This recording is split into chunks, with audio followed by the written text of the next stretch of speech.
Dans le village à côté, derrière moi, je parlais avec un homme qui me dit à partir du 1er janvier, je ne peux plus aller chercher mes enfants. Il a divorcé, ses enfants sont avec leur mère, dans une ville à laquelle il ne peut plus accéder à partir du 1er janvier avec sa voiture.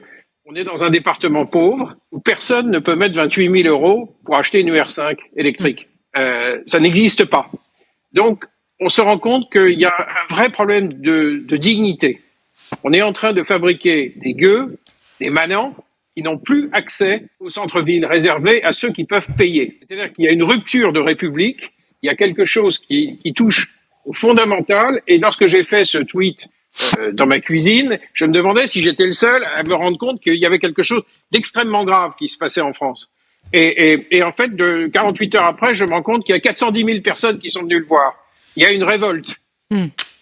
Et j'invite nos amis les policiers à ne pas verbaliser les gueux, les manants. Dans une république, ce n'est pas possible. On ne peut pas avoir deux types de citoyens.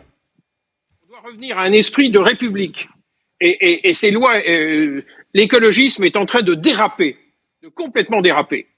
Il y a une forme d'indignité. Donc vraiment, on va demander poliment aux policiers de ne pas verbaliser les gens qui n'ont pas la bonne vignette.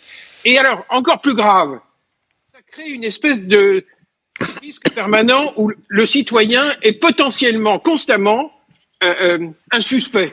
Parce que par exemple, moi, ma voiture, je ne sais même pas si j'ai le droit. C'est-à-dire qu'en réalité, on ne sait plus où on a le droit, où on va être verbalisé.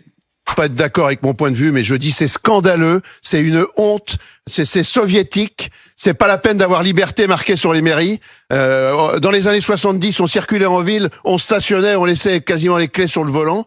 Maintenant, il y a plus de stationnement.